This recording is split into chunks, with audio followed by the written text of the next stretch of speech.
Bonjour à toutes, bonjour à tous, salut, c'est Raphaël. Voilà, ce direct est en train de commencer. On est sur Facebook ou sur YouTube si vous regardez la rediffusion. Et dans cette vidéo, aujourd'hui, on va parler des 5 obstacles que moi j'ai identifiés, perso. Encore une fois, il s'agit de mon expérience.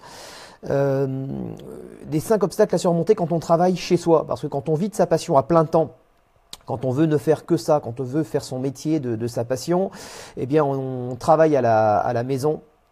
Et c'est pas facile de bosser à la maison. Il y a plein d'obstacles. Vous vous retrouvez tout seul chez vous et là vous vous dites bon allez, je suis le salarié, je suis le boss, je suis tous les postes, je passe par tous les postes en même temps et c'est vraiment super compliqué. Donc dans cette vidéo, je vais vous parler des 5 obstacles que j'ai identifié et sur lesquels j'essaie de travailler tous les jours. Voilà, vous êtes en train de me rejoindre au fur et à mesure. Sylvain toujours au taquet, comme d'hab. Salut Sylvain. Voilà. Et puis voilà. Donc c'est bien parce qu'on voit tous ceux qui sont connectés ce matin. Donc j'imagine que vous n'êtes pas au boulot. Alors si vous êtes au boulot, vous êtes peut-être chez vous ou peut-être que vous êtes au boulot. Sur Facebook et sur en même temps. En tout cas, je vous souhaite un excellent début de semaine. On va démarrer cette vidéo tout de suite. On va parler des 5 obstacles que j'ai identifiés. Voilà, d'ailleurs, je pense que Sylvain a une bonne contribution à envoyer là-dessus parce que je parle notamment de l'espace de travail à la maison. Et Sylvain a fait un super truc chez lui. Il a carrément une pièce, etc. Voilà, il met un point d'honneur à recevoir ses clients vraiment comme il faut. Voilà. Moi, je suis toujours en train de d'adapter mes conditions de travail à ma nouvelle vie, voilà. Et donc, c'est encore un petit peu le camping. Vous voyez le drap derrière. Voilà. Et puis à la fin de cette vidéo, je ferai une petite mise au point aussi par rapport à certains messages que je reçois de temps en temps. Il y en a toujours des messages désobligeants. Au début, je me prenais la tête, je répondais, on me tirait dessus à la calache, je répondais avec le bazooka. Aujourd'hui, j'en ai plus rien à foutre, mais je vais quand même vous parler un petit peu de ça vite fait. Je vais pas perdre trop de temps là-dessus parce qu'en effet, il y a l'idée aussi dans ces 5 obstacles à surmonter, de rester focus, de rester concentré, de pas perdre son temps. Voilà, donc bienvenue à toutes et à tous. Dans cette vidéo, les 5 obstacles, on commence tout de suite. J'en ai identifié 5 obstacles pour réussir à bosser convenablement chez soi. Le premier, c'est l'espace de travail. On va en parler pas mal. Il y a beaucoup d'asiatiques qui parlent de feng shui. Vous avez cet art de vivre à la maison, de disposer les choses dans l'espace, tout ça. C'est pas du tout mon truc. Moi, je suis plutôt roots. Je suis pas trop dans ce genre de philosophie d'organisation de l'espace, mais c'est vrai qu'un espace dédié, on va parler de ça juste après, je vais développer davantage, c'est super important. Le deuxième point, c'est la dissociation des horaires, parce que quand vous bossez à la maison, il y a des périodes de l'année où c'est les vacances scolaires, c'est beaucoup plus compliqué de vivre, et puis si votre compagne, si vous êtes marié, si vous êtes tout seul, c'est plus facile. Mais quand vous avez une vie de famille, alors déjà quand vous êtes en couple, c'est un peu plus difficile parce que vous pouvez pas bosser tard le soir. Quand on est célibataire, qu'on bosse chez soi, on peut bosser quand on veut sans embêter personne. Quand on vit en couple, c'est déjà plus compliqué. Et quand en plus on a des enfants, alors là je vous raconte pas la galère, surtout pendant les périodes scolaires, pendant les vacances. Voilà, ceux qui vivent de leur passion à 100%, qui bossent chez eux, qui ont des gosses et qui connaissent les vacances scolaires, savent exactement de quoi je parle. Voilà, le troisième truc, c'est l'autodiscipline, ça va être les horaires, le choix des priorités et réussir à ne pas se disperser. Ça paraît super simple comme ça, c'est des théories, c'est du bon sens, voilà, mais en pratique, c'est beaucoup plus compliqué qu'à dire. Le quatrième point dont on va parler, c'est la motivation, parce que réussir à se motiver quand on bosse tout seul chez soi, c'est super compliqué. Voilà, parce qu'il y a des jours avec, il y a des jours sans, et quand vous arrivez au boulot et qu'il y a un jour sans, je vais pas dire c'est pas grave, mais c'est moins grave, c'est plus facile d'aller au-delà de la mauvaise humeur, d'aller au-delà du manque de motivation quand vous bossez dans des bureaux avec un patron, avec des collègues de boulot. C'est salut Mick, c'est plus facile. Mais quand vous êtes tout seul face à votre ordi ou face à vos machines, à ce que vous avez à faire, vous bossez tout seul, c'est un peu plus compliqué quand la motivation n'est pas là d'aller la chercher, quoi. Voilà. Ça c'est le quatrième point. Et le cinquième point, c'est un sujet un peu tabou. On est des mecs, mais des fois on se sent seul quand même. Alors quand on bosse seul tout le temps chez soi, il y a des moments où on se fait chier. Voilà, c'est la vérité. Il y a des moments où on s'emmerde, clairement. Salut Chris. Et du coup, salut Michael. Voilà, parce que il y a pas mal de Mick, Michael. Et donc voilà ces 5 points. Donc je refais un petit point vite fait sur le sommaire très vite pour ceux qui viennent d'arriver. Je fais une vidéo aujourd'hui pour vous parler un petit peu des 5 obstacles. Vous savez que je vis de ma passion à plein temps depuis pas mal d'années. J'ai toujours refusé de faire autre chose. J'ai été contraint de le faire de temps en temps quand j'étais dans certains pays, parce que j'ai beaucoup voyagé. Et il y a des pays où c'était pas possible de vivre de ma passion, du moins pas à plein temps, donc il a fait que je bosse.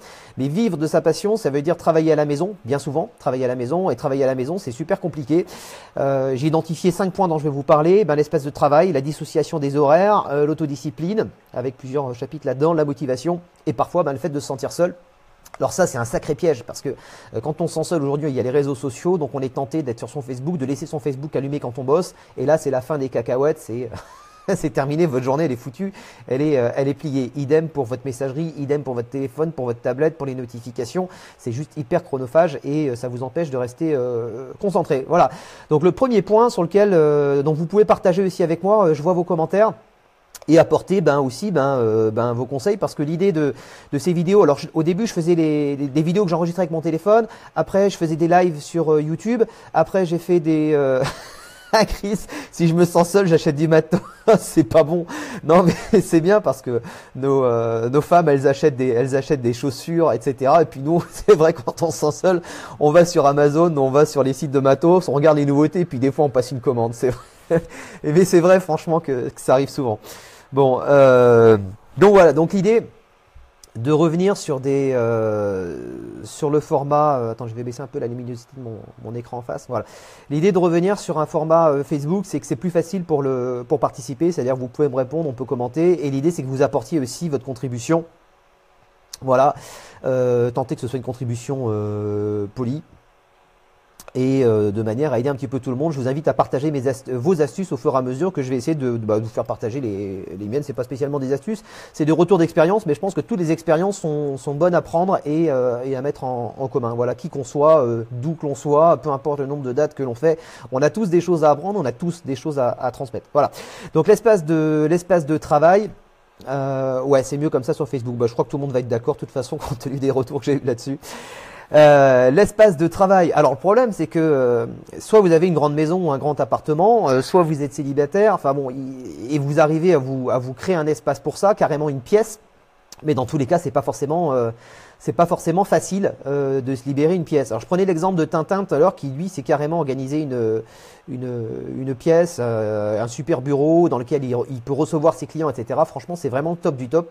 J'ai pas la chance de pouvoir faire ça. Si vous avez la chance de pouvoir vous faire un bureau qui est vraiment séparé chez vous, franchement, faites-le parce que je pense que c'est vraiment l'idéal. Parce que bosser dans un coin du salon, dans un coin de la salle à manger, bosser sur une table, c'est bien. Mais le problème, c'est que vous êtes tout le temps obligé de déménager vos affaires. Vous allez installer votre ordi, vous allez installer vos trucs, vous allez installer vos projets pour bosser sur votre programmation lumière.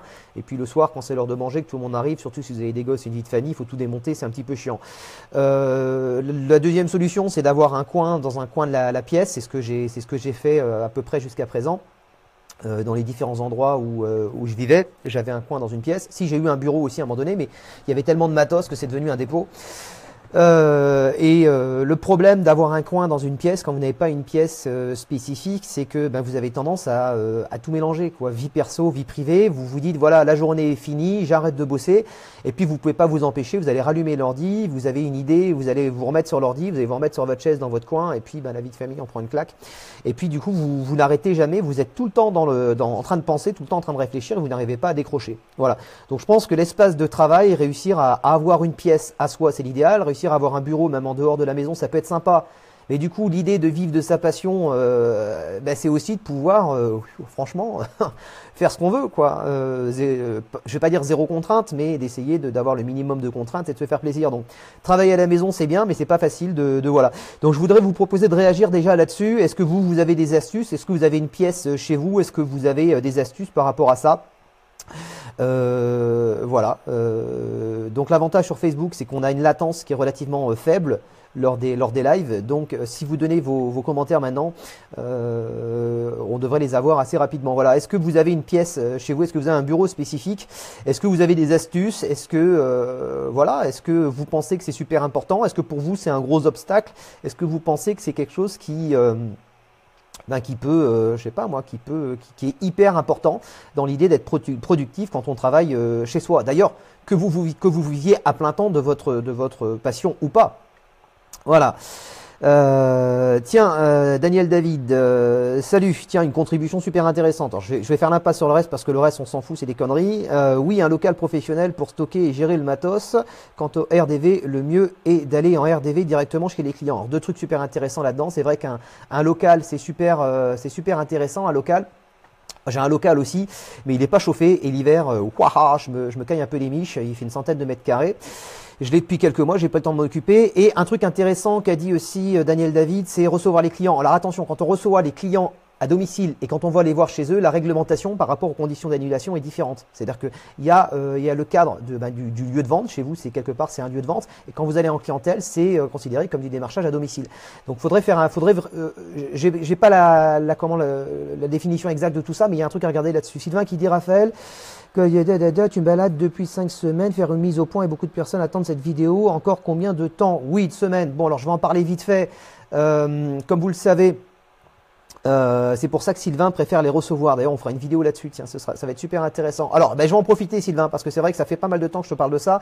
Je dois faire une vidéo mise au point parce que, vous le savez, Sylvain et moi, on a été copains comme cochons pendant pas mal de temps. Ensuite, on s'est pris la tête, on s'est fait la gueule. Pourtant, on s'entendait super bien. D'ailleurs, je pense qu'aujourd'hui, les choses sont claires entre nous.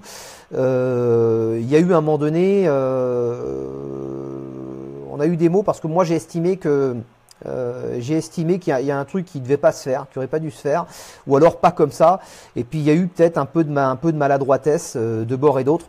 Ce qu'il faut savoir, c'est que quand il y a un conflit, j'essaye toujours de désarmer le conflit. Vous voyez, par exemple, il y a Daniel David ce matin qui m'a assassiné. Et franchement, bon, écoute, t'as pas été très agréable, franchement.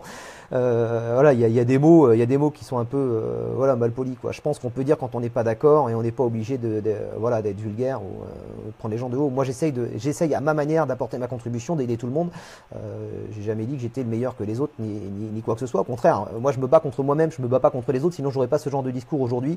Et je n'aurais pas non plus le même discours pour répondre à Tintin, qui sur le live me dit tu me balades depuis 5 semaines. Bon, quoi qu'il en soit, chez la pierre au vol, mais je vais pas répondre je réponds pas en utilisant les mêmes termes et je réponds pas sur le même ton parce que je veux sortir ce genre de mots, ce genre de trucs, je veux sortir ça de ma vie. C'est la raison pour laquelle j'ai fait le pas de contacter Tintin pour qu'on mette les choses au clair, et c'est la raison pour laquelle j'ai fait le pas aussi de contacter et d'en parler à Guillaume et d'en parler à Antoine. Voilà. Alors je vais en reparler après parce que je vais continuer sur le thème du machin, mais Tintin, je pense à toi, on va en parler juste après. Il y a parce qu'en fait je vois les commentaires qui arrivent au fur et à mesure, et comme j'ai lancé quelque chose et que tout le monde contribue, je vais rester là-dessus. Ok. Alors Mick, zut, j'ai raté les coms, merde zut. Alors attendez, je vais essayer de rattraper le fil. Est-ce que je peux rattraper sur mon ordi derrière en même temps les commentaires? Il y a Mick qui dit non, j'arrive pas à le rattraper. Ouais, il y a Daniel David qui dit je décroche, c'est saoulant. Bah écoute, désolé de t'avoir saoulé, hein, puis décroche, bonne journée à toi, salut mec. Donc ouais, j'ai raté un commentaire, zut, bon bah tant pis. Bon bah j'y répondrai après. Donc en gros, l'espace de travail, c'est vraiment important. Voilà. Deuxième point, c'est dissocier les horaires. Quand on vit tout seul, en fait, on a du mal à décrocher. Les horaires, c'est pas compliqué, c'est toute la journée. Sylvain qui dit c'est une brêle ce mec. J'aimerais pouvoir me permettre le luxe de vider le fond de ma pensée, mais j'ai décidé de ne plus le faire. Ouais. Voilà, donc cela dit, voilà, je te remercie pour ta contribution, Sylvain. Si je devais donner mon avis, parce que j'ai regardé ce que faisait Daniel, voilà. Alors Daniel David, c'est un pseudo aussi d'un DJ producteur américain, voilà, entre parenthèses.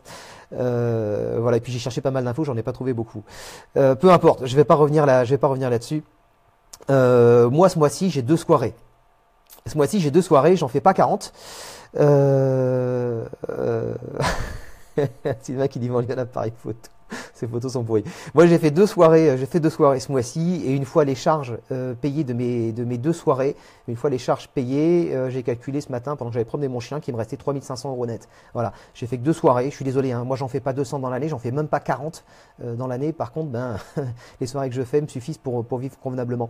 Et je vous parle pas des revenus que je tire d'internet et des applications que je suis en train de développer, parce qu'en effet, je vous parle de plein de choses, ça prend du temps, parce qu'en effet, il y a du monde qui bosse, du monde qui bosse là-dessus. Je fais bosser des développeurs, je commence à faire bosser des freelances, c'est super compliqué, c'est pas aussi facile que ça. Salut Bruno. Donc on a parlé de l'espace de travail, donc la dissociation des horaires, ça va un petit peu avec. on en tient un bon. Allez, je crois que je vais faire une vidéo en réponse spéciale. Je l'ai pas fait depuis des années, mais je crois que je vais en faire une parce que là, franchement, ça mérite. Mais je vais prendre le temps de préparer, de la documenter. Petit message, par contre, je ferai pas d'attaque professionnelle, je ferai pas d'attaque personnelle. Hein. Vous savez, il y a un proverbe qui dit, il y a un proverbe qui dit il y a un proverbe qui dit les gens les plus idiots s'en prennent, parlent des autres, parlent critiquent les personnes. Les gens un peu plus intelligents parlent des événements et critiquent les événements, et les gens les plus intéressants, les plus intelligents, a priori ou a fortiori, critiquent et s'attaquent aux idées et commentent les idées. Voilà. Donc voilà, vous voyez le niveau, point barre, je ne vais pas commenter là-dessus. On est sur des propos intéressants, donc je vais essayer encore une fois, parce que c'est un des trucs dont je parle dans cette vidéo, c'est d'essayer de rester focus, d'essayer de rester concentré, de ne pas perdre son temps, notamment avec ce genre de trucs. Voilà, voilà. Donc le troisième truc, c'est les horaires. Les horaires, c'est super difficile, notamment pour ceux qui ont une vie de famille, ceux qui ont des enfants. Je pense que c'est le cas de la plupart d'entre vous, je crois d'ailleurs, il me semble. Voilà, c'est bien. Ouais, on s'en fout. Allez, dégage. Et montre-nous, filme-nous des horaires. Enfin bon, bref, écoutez, on va pas perdre notre temps là. C'est vraiment un truc de dingue. Je comprends pas, moi. Je comprends pas. Ok, on va en parler tout à l'heure. Par contre, les RDV clients se font à l'extérieur pour l'instant. D'accord. Ok. Le troisième point, c'est l'autodiscipline. Le choix des priorités, les horaires, on en a parlé, ça en fait partie, et ne pas se disperser. Alors, alors Sylvain dit bloque-le ce con. Herd pour merde, je pense. Alors au début, j'en ai viré plein. J'ai décidé d'avoir une tolérance zéro con, mais je bloque pas parce que les mecs s'exposent en fait. Quand ils ont ce genre de comportement, ils se rendent pas compte, mais ça joue contre eux en fait. Ouais, je sais, ouais, les plis. Ouais. Mais comme je vous dis, comme j'en parlais en début de la vidéo, tu reverras j'en parle au début de la vidéo, Bruno. Voilà. Donc, reste concentré sur ton sujet et les autres on s'en tape. Ok, je note, Jérémy, très bonne remarque, d'autant plus que j'allais arriver sur ce point-là. Alors c'est super difficile de rester focus, de rester concentré, d'autant plus qu'aujourd'hui on est hyper stimulé par les notifications. Ça veut dire que là on a des notifications en direct. Bon voilà, il se passe un truc et le risque, c'est de salut Axel. Le risque quand il y a des notifications, quand il y a ok. Et c'est de se disperser par rapport aux notifications et c'est de répondre à n'importe quoi. Il y a une méthode là-dessus que je vous invite à lire. D'ailleurs, alors j'ai pas lu le bouquin encore. J'ai lu des résumés de ce bouquin. Vous savez, j'essaye de lire pas mal parce qu'il y a des choses, franchement.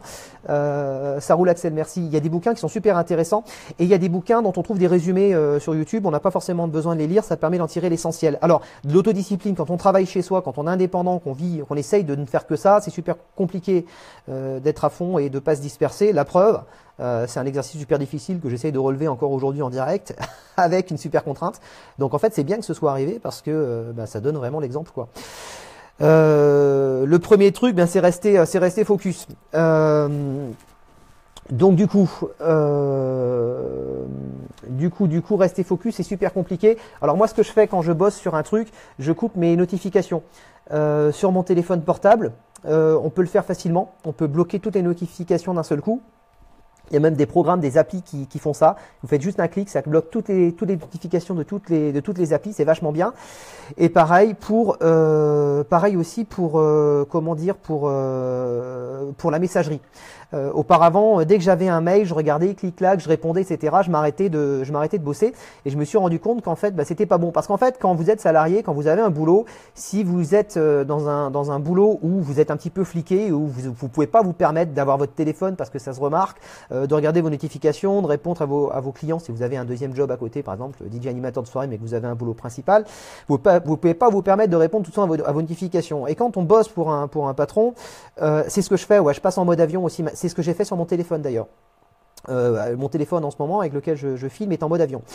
Et donc se mettre en mode avion, couper et allumer mettre le Wi-Fi pour avoir sa connexion quand même. Donc se mettre en mode avion ou bloquer les notifs. Donc en fait c'est essayer de pas se disperser. C'est super compliqué. Alors une astuce. Je vais essayer de vous apporter un truc sympa quand même. Le truc sympa, c'est un gars qui a écrit, alors comment il s'appelle, ça s'appelle la méthode, alors vous avez sûrement entendu parler du principe des 20-80. C'est la loi de Pareto. Voilà, la loi de Pareto. Wilfried Pareto, il s'appelle le gars, il a écrit un bouquin là-dessus, les 20-80, on le trouve en français. Alors, c'est un truc qu'on connaît en France, on connaît qu'un seul aspect de la loi des 20-80 en France, parce que c'est applicable à plein de choses dans la vie, c'est applicable à la gestion, et c'est dans le domaine de la gestion qu'on connaît le plus cette loi-là, la loi des 20-80. Où on vous dit en fait qu'il y a 20% de notre activité ou 20% de nos clients qui font 80% de notre chiffre d'affaires. Mais c'est applicable dans plein de domaines et pour plein de choses. Par exemple, vous pouvez avoir 20% de vos clients qui vous apportent 80% de pénibilité. Vous pouvez avoir 20% des postes, 20% des clients qui vous apportent 80% d'emmerde. Vous pouvez avoir 80%. Enfin, vous voyez, c'est applicable à plein de choses. Et c'est pas forcément 20-80, mais c'est dans l'idée de dire que il y a une minorité de causes qui peuvent apporter un maximum de compétences, de problèmes. Il y a un minimum de causes qui peuvent apporter un maximum de conséquences.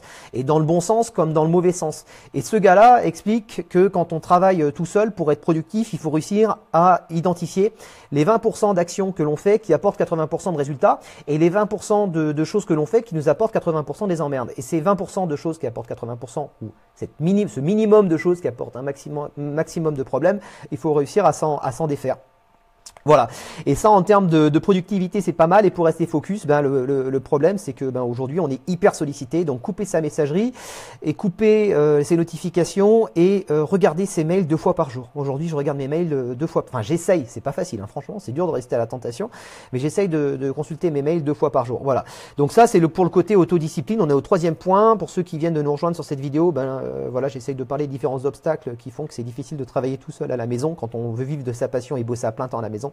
Donc on parle d'espace de travail, la dissociation des horaires, l'autodiscipline, on a parlé donc de la dispersion, du focus et des notifications. On va passer maintenant à la motivation. Alors rester motivé quand on bosse à la maison, ça dépend quelle personnalité aussi vous avez. Parce que il y a probablement certains d'entre vous, salut Didier qui vient de nous rejoindre, il y a probablement certains d'entre vous qui ont un mental, qu'on appelle un mindset, voilà, un état d'esprit vraiment d'enfer.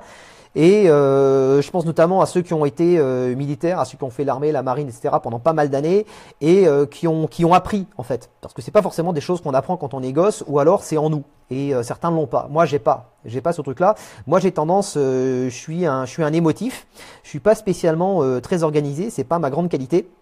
Et donc du coup j'apprends à m'organiser, j'apprends à ne pas être victime aussi de mes émotions. Mais par contre ça sont des défauts, mais en fait j'ai les défauts de mes qualités et on a les qualités de ces défauts aussi.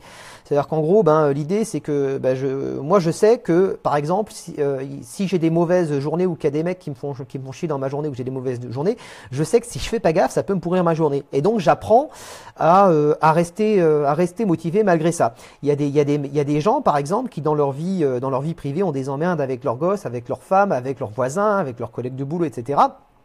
Et ça va leur pourrir leur journée, ça va leur pourrir leur passion.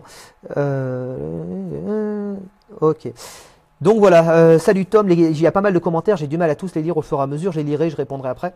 Donc voilà, donc la motivation c'est un truc super compliqué. Si vous avez des astuces pour rester motivé, pour rester concentré, si vous avez des astuces pour bien réussir à gérer vos horaires par vous-même, à vous mettre des coups de pied au cul quand vous bossez tout seul, si vous avez des astuces pour réussir à avoir un espace de travail chez vous, même si votre maison, votre logement ne s'y prête pas, votre dépôt, peu importe, s'y prête pas. Si vous avez des astuces pour tout ça, n'hésitez pas à en faire part dans les commentaires. Voilà. Donc la motivation, c'est un truc qui est assez compliqué. Alors moi, j'ai une astuce. Dans mon téléphone, j'ai une collection de musique qui foutent la patate. Et quand j'ai une journée qui s'annonce comme étant une journée de merde, on a tendance à se dire ah ça y est c'est parti, la journée est mal barrée, ça va être une journée de merde. En fait, il faut pas se le dire, il faut essayer de ramener quelque chose de positif. Et des fois, il suffit d'écouter de la musique pendant 2 minutes, de regarder des vidéos de motivation. Moi, j'ai pas honte de le dire, ça m'arrive des fois quand j'ai des soucis dans ma vie, comme tout le monde. Je regarde des fois des vidéos de motivation, je l'écoute des gros morceaux de rock, du gros rock métal, j'adore ça. Et puis ça me fout une patate pas possible. Et après, je me refous au boulot, je coupe tout le reste, je veux plus rien voir, je veux plus rien entendre. J'appelle ça le mode grotte en fait. C'est-à-dire me rester focus complètement sur un truc, me couper complètement du reste, couper le téléphone, couper les sonneries, couper les notifs, me mettre un coup de pression sinon un coup de musique qui me motive. Et puis voilà, pour se remotiver. Et quand on bosse tout seul, franchement, c'est pas facile. C'est vraiment pas facile. Et c'est aussi l'idée de ces vidéos. J'en parlais avec Guillaume il y a quelques jours de ça et on a eu une idée tous les deux avec Guillaume. Et c'est pas facile de rester motivé. Alors on a tendance, des fois quand on va pas bien dans son boulot, dans sa passion, à en parler à notre famille, à nos amis, enfin surtout à notre famille, parce que ce sont nos proches, sont les gens qui sont plus proches de nous au quotidien. Et le problème, c'est que parfois on a tendance à saouler un petit peu les gens qui...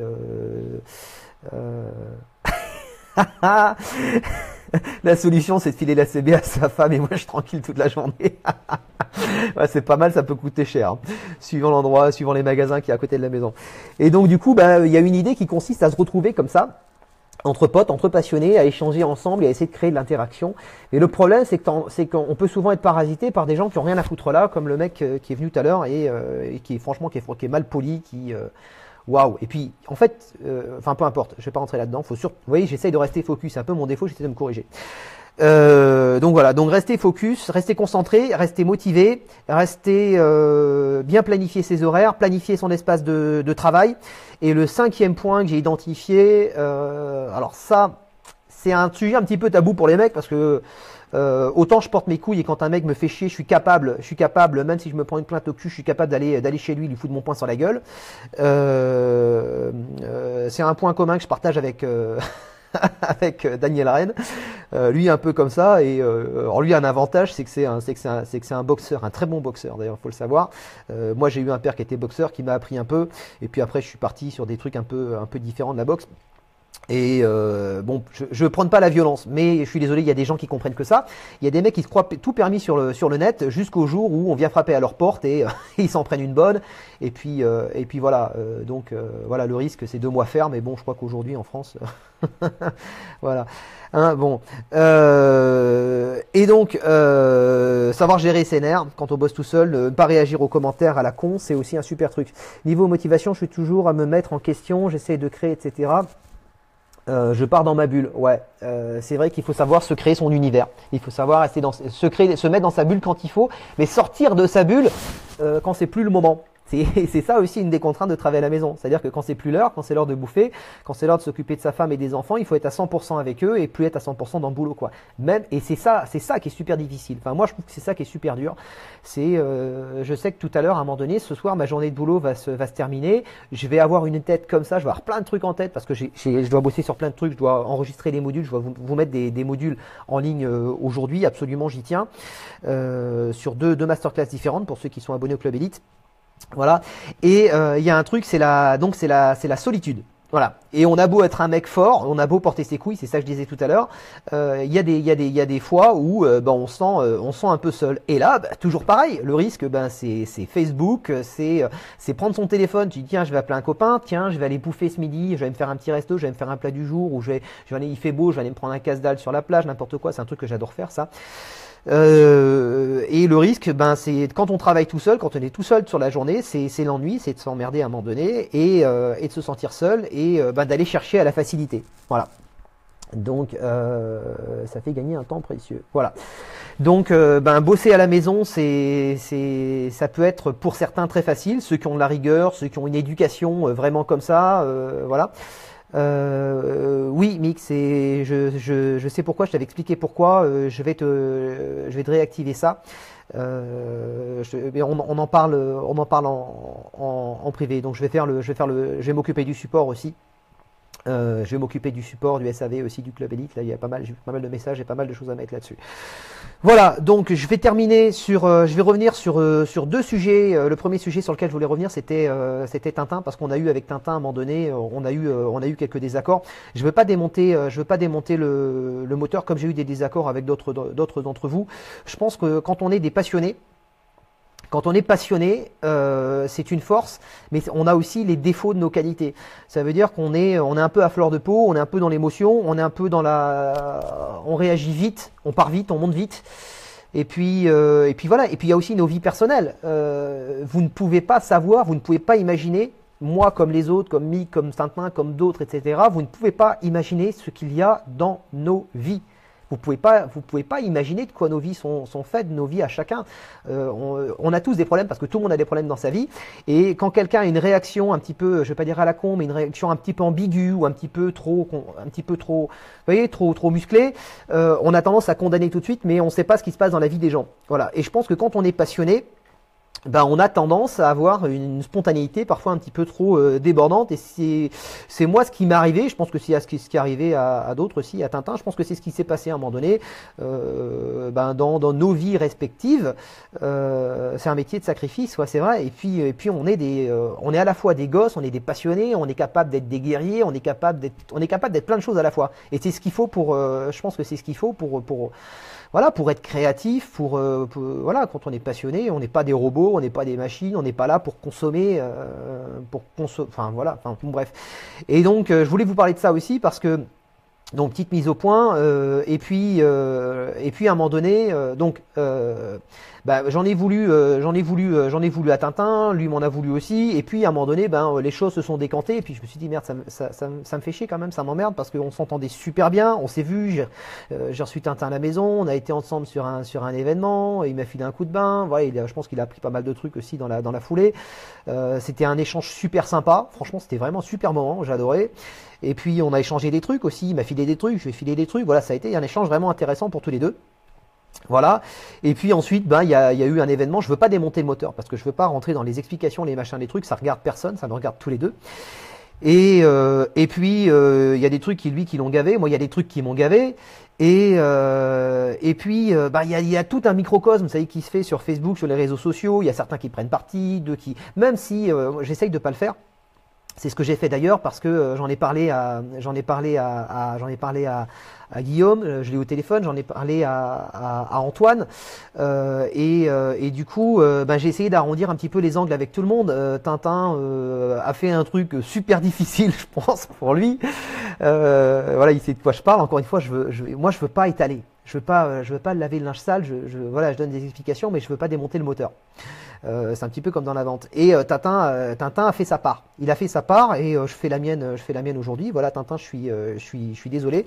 Je pense qu'à un moment donné, j'ai mal réagi parce que ma vie a fait qu'à ce moment-là, j'étais pas très bien non plus. Je pense que c'est le cas de certains d'entre vous dans certaines des réactions. Il y a des réactions qu'on a eues dans le passé, tous qu'on regrette à un moment donné ou à un autre ou pas. Et du coup, à un moment donné, j'ai fait cette fameuse conférence. Il y a eu pas mal de monde qui ont assisté à cette conférence. Et puis à un moment donné, j'étais un petit peu énervé. Et puis je pense que j'étais surtout en colère, parce que ça me faisait chier qu'on soit engueulé. Je pense que c'est surtout ça. Je pense que c'était pas spécialement dirigé contre toi, Tintin. C'était surtout dirigé contre le fait qu'on s'était pris la tête. Et je trouvais ça un petit peu con parce qu'on s'entend vachement bien. Et donc voilà. Et je pense qu'on a pas mal de points communs aussi dans notre vie privée. On a traversé pas mal de choses. On a beaucoup parlé de nos vies privées. Et comme tu dis, il y a que les cons qui changent pas d'avis. Voilà. Et donc voilà. Et ça aurait été dommage d'en rester là. Tintin a fait la part des choses vis-à-vis d'Antoine, parce que je pense qu'à un moment donné, voilà.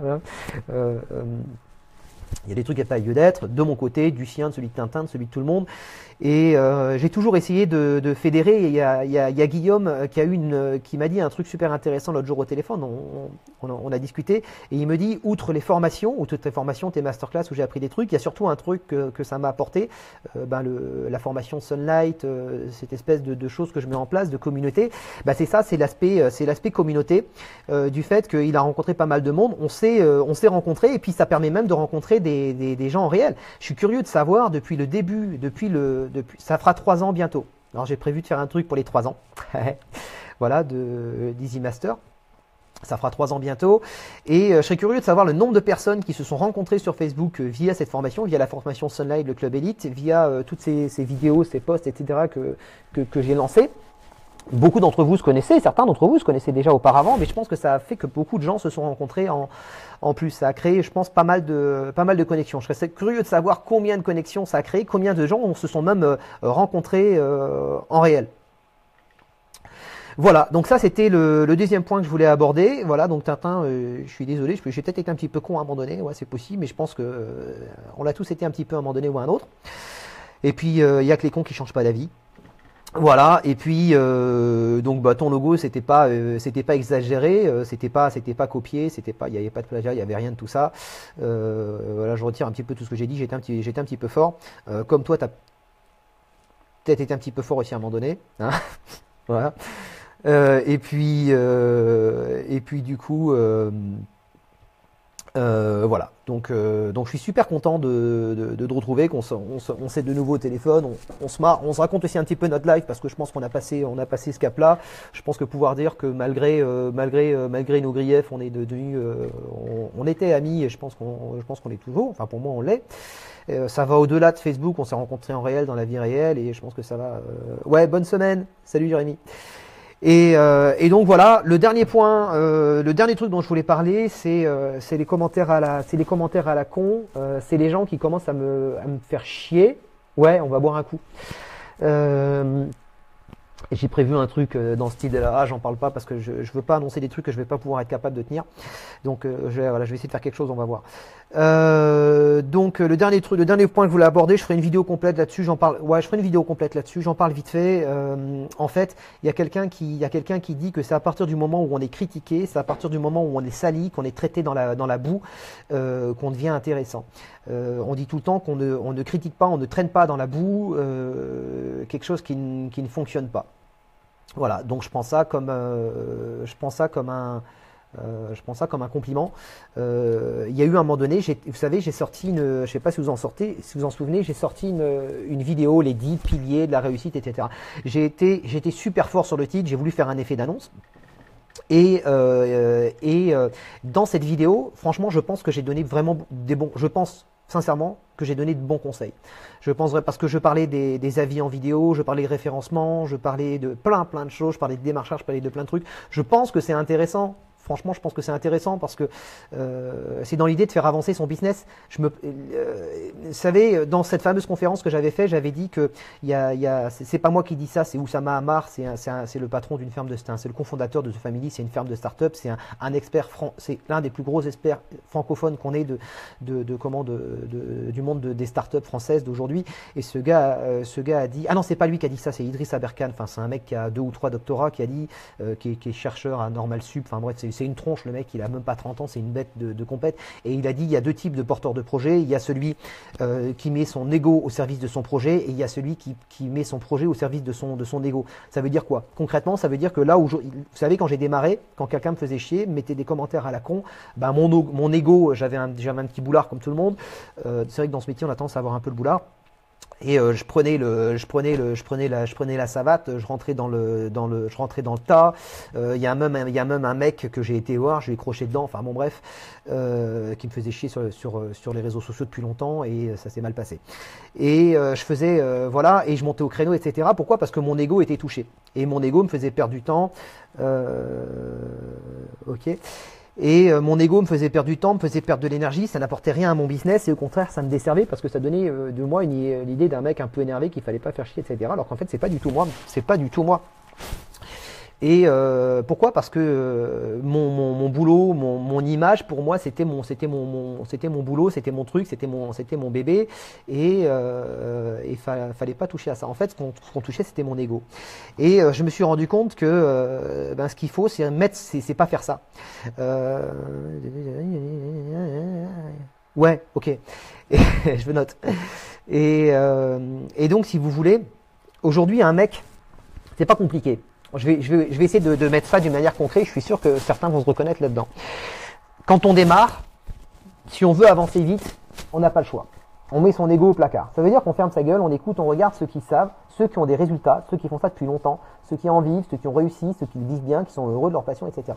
On regarde, on apprend, on se cultive, on se forme, etc. On ferme sa gueule, on apprend parce que quand on démarre, on n'a pas le choix. Quand on démarre, on doit apprendre, on regarde ce que font les autres, et puis c'est tout. Hein.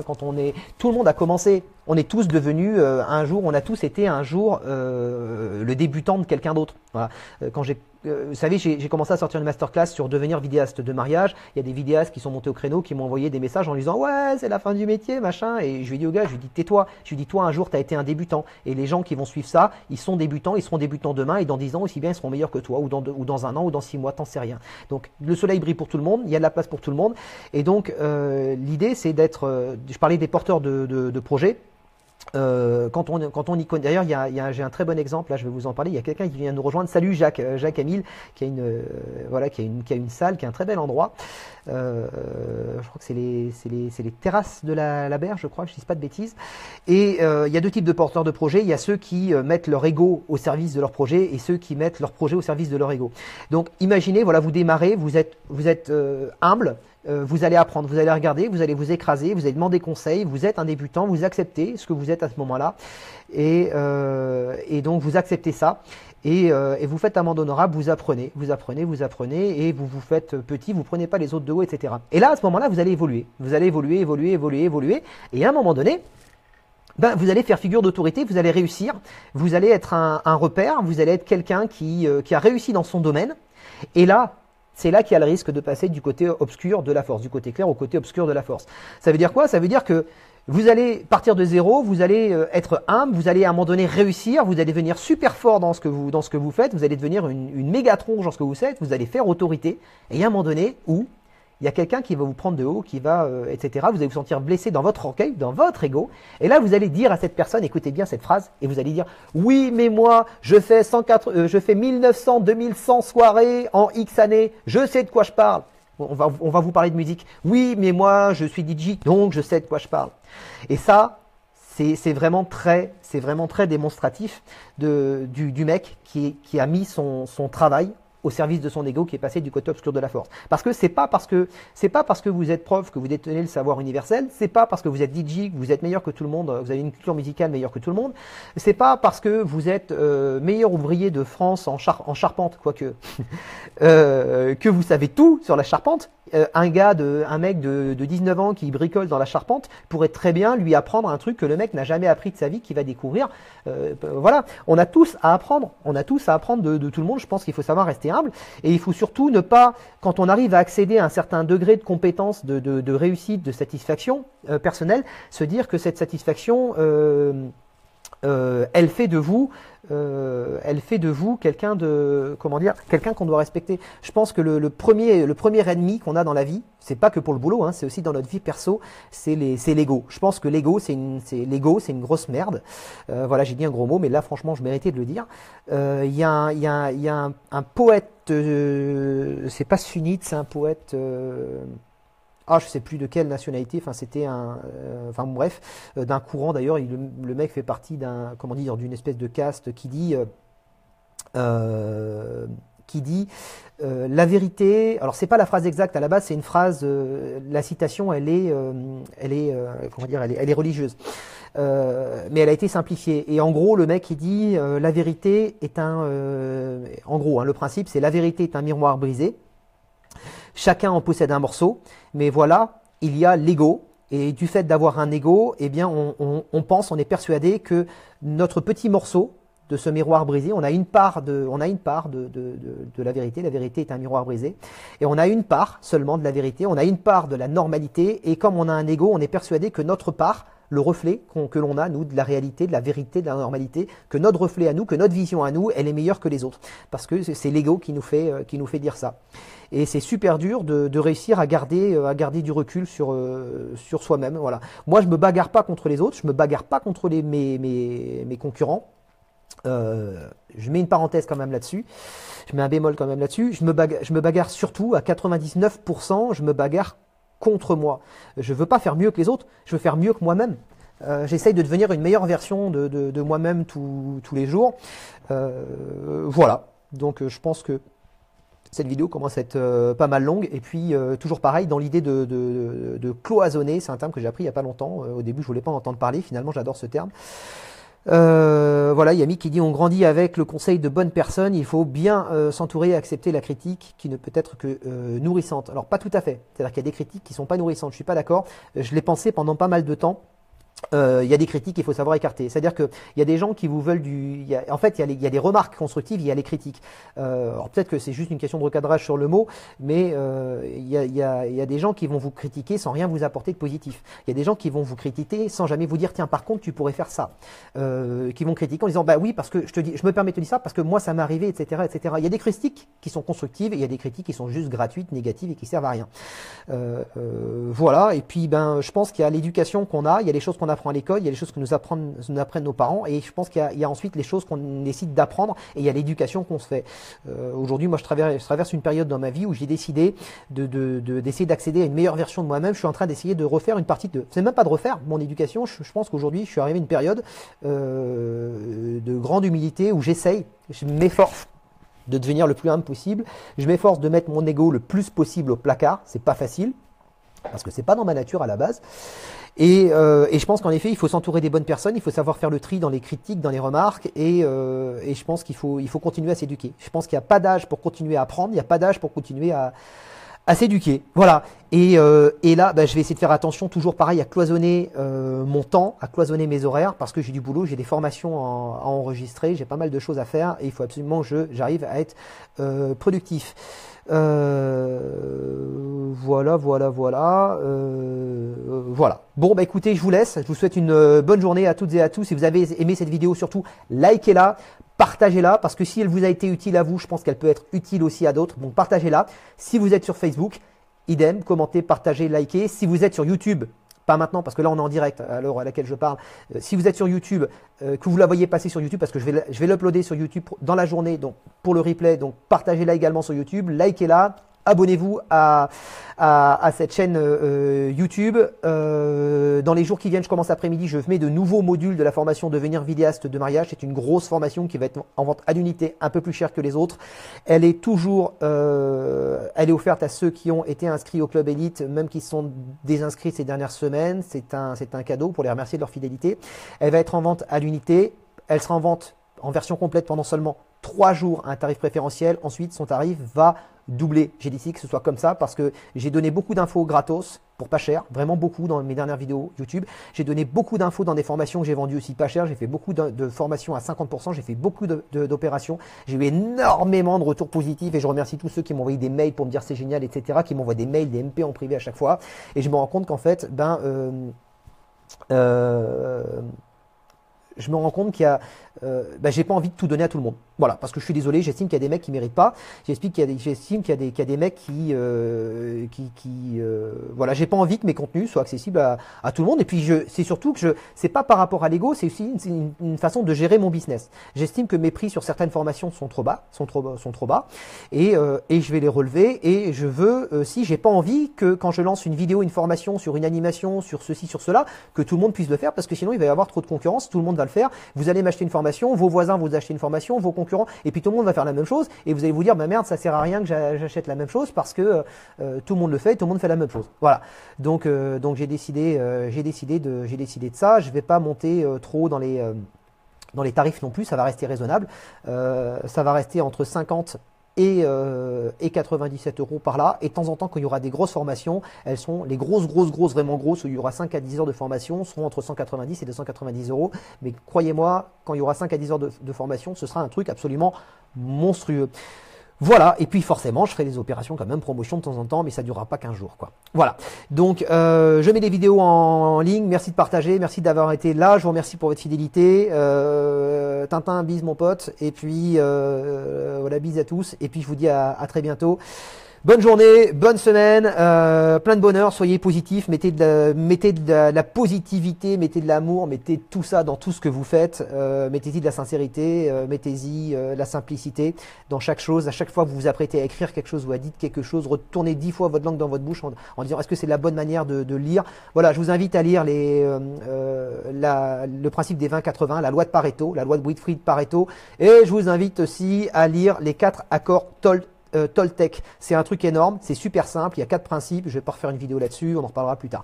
Voilà, allez, salut, bonne journée à toutes et à tous, salut, ciao, n'oubliez pas de liker, de partager, que vous soyez sur YouTube, sur Facebook, abonnez-vous à la chaîne, faites tourner, à très bientôt, salut, ciao.